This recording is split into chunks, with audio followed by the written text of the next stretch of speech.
Hello there, ladies and gentlemen. Today, I want to talk to you about something that I consider very important. It is the United African States. Yes, the United African States. Please note, I did not say the United States of Africa. Why? Because let's be honest, there can never be another Ghana.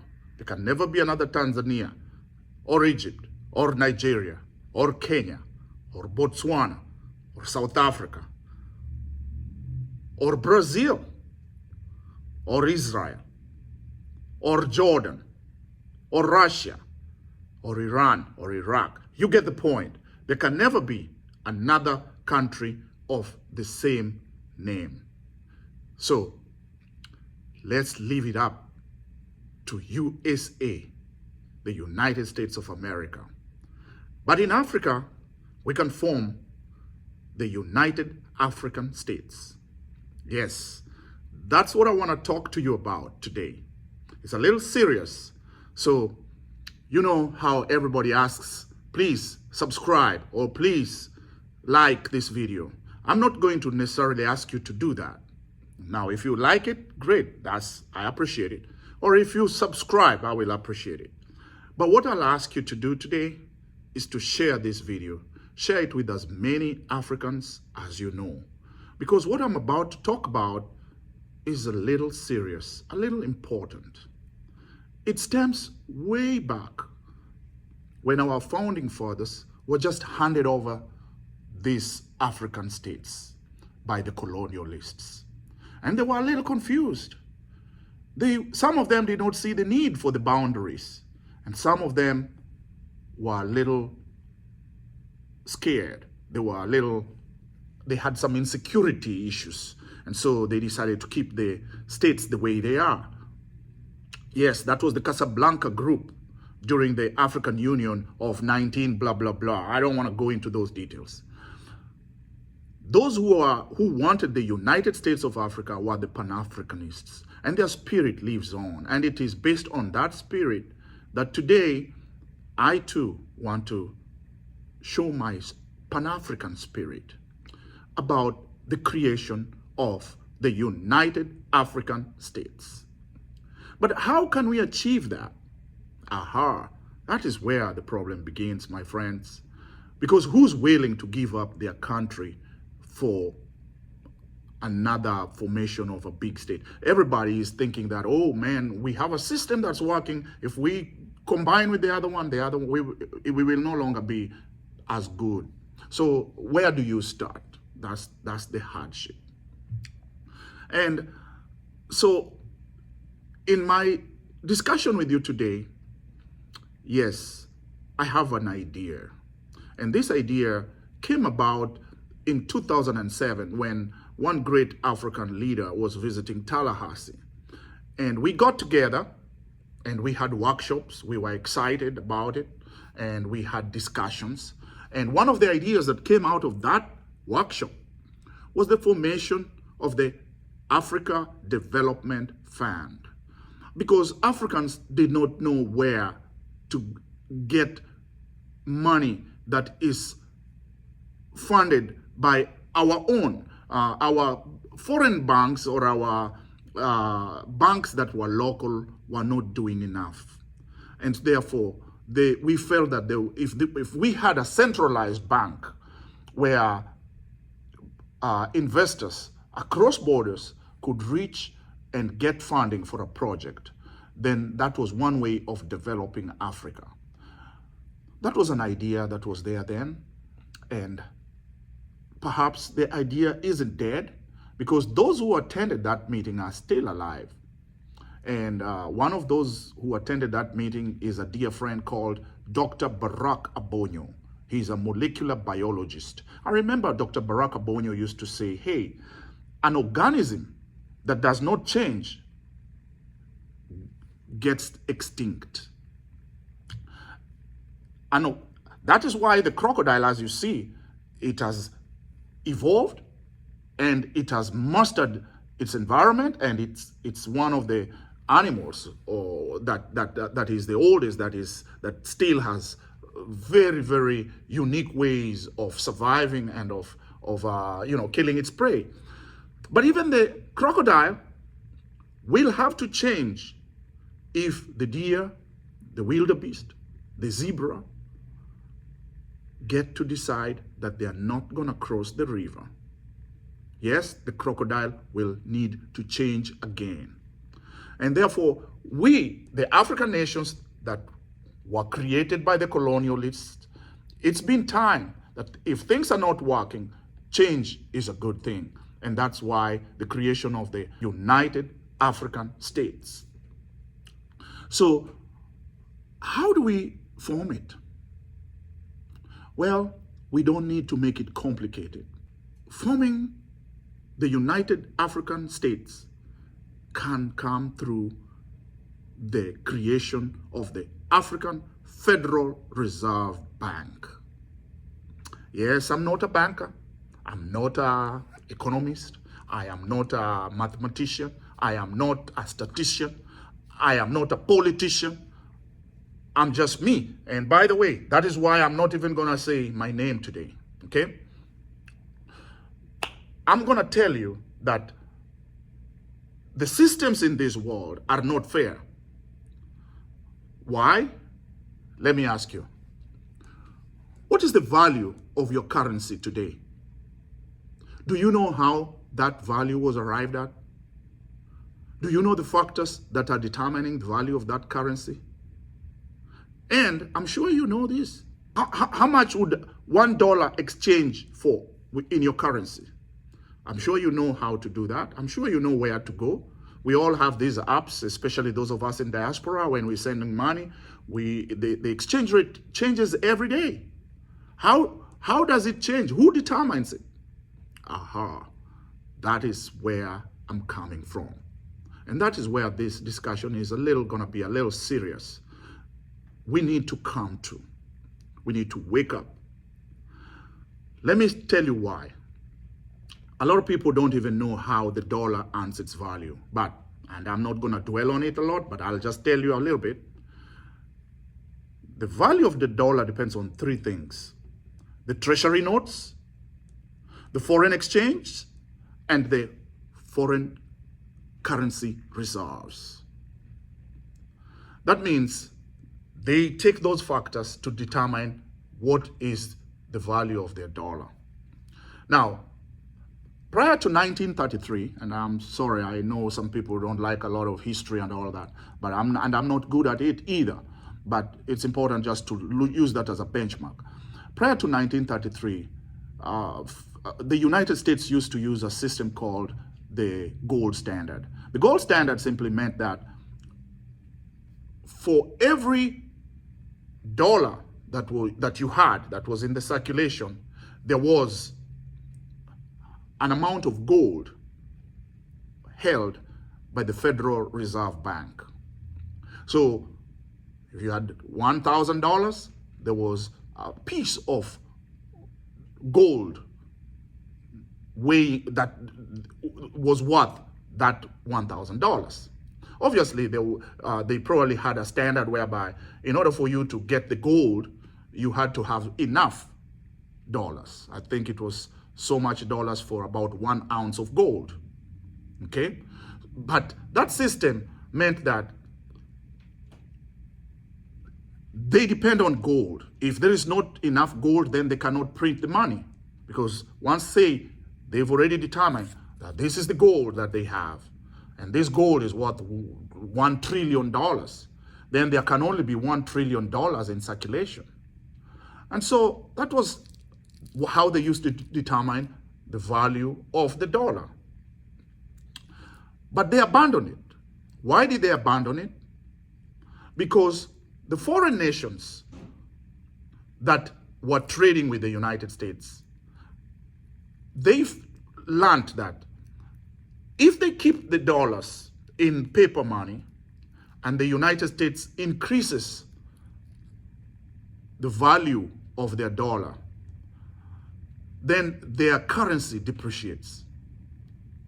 And so they decided to keep the dollars so that if their currency depreciates, they can take these dollars that they've kept, bring it to the United States, and demand to get the piece of gold, so that they take the gold and keep the gold. And so if the United States raises the value of their money, the gold in those countries would stay. And then the United States said, they cannot allow so much gold leaving the United States. So they decided to abandon that system. And they brought a system which is called the fiat system of valuation. What is the fiat system of valuation? My friends, please, it's not the Fiat car. It's not the Fiat car in Italy. I remember you watch the Italian Job, where there's so many Fiats that are, running, and they were trying to rob banks and all that. It's just a movie. Anyway, it's not that Fiat. It's not that car. The Fiat system, the Fiat word is derived from the word fiat. I mean, the Fiat system is derived from the word fiat, whereby fiat is actually a Spanish word which is also used in the English language. It is determination by authority. Example, a king or a queen or a chief or a judge may say, by my authority, I'm sentencing you to 10 years in jail. So instead of saying by my authority, they can say by fiat, Okay, so it's a determination by authority. The king, the queen can determine. So the United States decided they will determine the value of their money by fiat. So that is the way they determine this money. So every day, the chairman of the Federal Reserves, or the people who are responsible, by the way, there's more than one Federal Reserve Bank. There's several of them. And they come together with their chairman, and or whether you call them the presidents or whatever, they sit together and they determine that they're going to raise the interest rates or the value of their dollar. They decide that. The African states are not consulted. European states are not consulted. Japan or China or Russia, they're not consulted. America decides, and the value of their dollar goes up. And what do the African states do?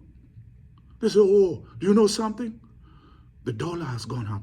Oh, let's just follow. So they follow. They follow. Oh, by the way, do you know that the Luo, the tribe Luo, means follow? The tribe Luo were people who lived in Egypt, and they followed the River Nile. They followed the River Nile trying to find more land or more pasture or whatever, and they settled all around Lake Victoria. That's the tribe of the word Luo. So even for the Luo people, I'm trying to tell you, perhaps you need to give up that name and call yourself Telo, the tribe of Telo people. Telo. You're no longer Luo. There's no reason to Luo people, Luo. Okay, anyway, that's a side note. But let's get back to the dollar. The dollar is declared every day. Somebody declares the value of the dollar, and the other countries follow.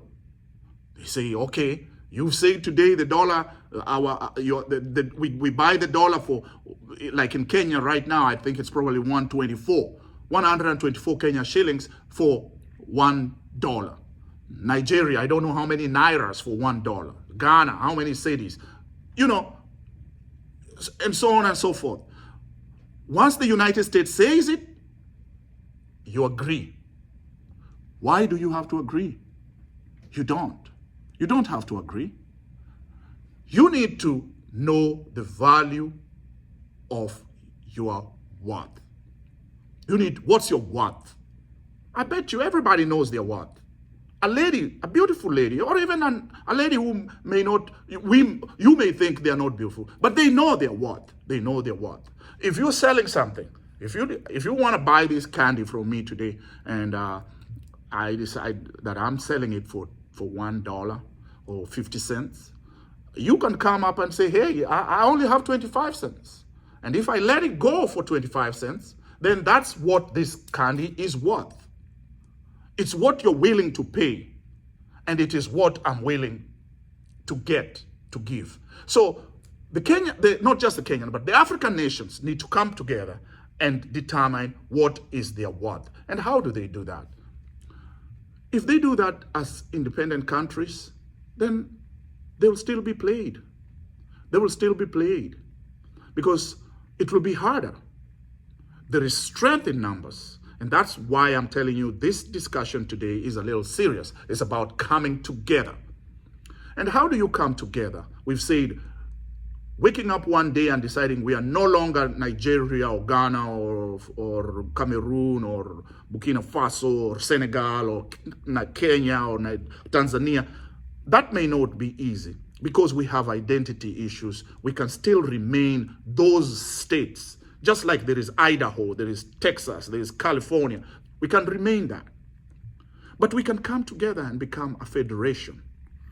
And in this federation, we can become one and we can become strong with one voice. And how do we get that voice? We can start by creating the African currency.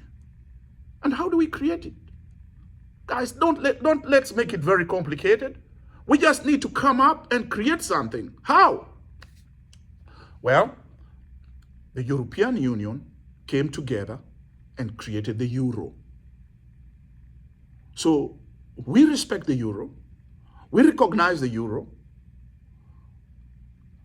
How was it created? By just a few people, a few minds like yours and mine, and they created the euro. So we can create our own currency. Oh, by the way, there was another currency, and perhaps it's not the only one. You've heard right now there is what is called cryptocurrency, or currency that is not even there. It's imagined or something. It's created, and then people buy it, and it holds its value. Yeah, it holds its value because you declare it by fiat that this is the value of our currency. So today, we can create the currency. Let's create it right here. Let's create it right now. Let's create the African currency. And may I suggest that we call it the African Giga. Yes, the African Giga. Let's create it. Here, we've created the African Giga. And today, we can declare that this African Giga, one of these, is equivalent to 10 US dollars. Yes, we just have to hold on to what we've declared. We just have to not move. Do not budge from where you are. Hey, I know you've gone and negotiated on things, on prices, and you've got it for less or accepted less money for something you're selling. Once you create and you know your worth, you don't move. So we say that's what it is. So when the United States, since the foreign currency is determined every day, the currencies fluctuate on and forth. When theirs rises, today, this is their dollar. They say the dollar is it has increased by 0.001%. We say, okay, yours has increased 0.001%. Ours was here, so we are going to increase ours also 0.001%. So we stay that way. Because why should we consider this more stronger than ours? Africa has more minerals, Africa has more natural resources than the United States. Africa has more people than the United States. Africa has more land mass than the United States. So what makes the United States dollar mightier than the African Giga? It is because you are letting it. You are letting it. We should not let it. We should not let the African Giga be weaker. If anything, it can be equivalent, but it can never be weaker. And therefore, how do we maintain that? We use the fiat system. The fiat system does not base the African Giga on anything. It is based on what we think it is. What is the value of Africa, my friends? What is the value of your country? What is the value of your national park? What is the value of the lion that you go to see there? What is the value of the beautiful things that in Africa? It's a lot. But if you give less, if you accept less for it, that's when Africa becomes less. Africa need not be less. Africa need not be less. Oh, so we need to accept that. So once we have accepted the Giga, then the legal tender can be created out of it. And when the legal tender is created out of it, the whole Africa will use that legal tender as their mode of doing business. And we must also understand that just like in the United States, they can print more money if there is less money in the circulation. And how is sometimes less money in the circulation? Because rich people or rich nations buy American dollars and they hold on to them. And therefore, there is not enough money in circulation, which creates what they call deflation. There is the prices of things tank because there's not enough money out in the circulation to buy them. And so what do America do? What do the Federal Reserve Bank do? They print more money. Yes, they print more money. They release more money in the circulation. And that checks deflation. When there is too much money, meaning that there is so much dollar circulating, guess what they do? They don't necessarily stop the production of money. Obviously, they will not dump more dollars in the circulation. But what do? They raise interest rates. When they raise interest rates, they make it harder for borrowing. They make it harder for borrowing. And when they make it harder for borrowing, what happens is the prices of things go down because there's not many people buying stuff. And so that's what I wanted to talk about.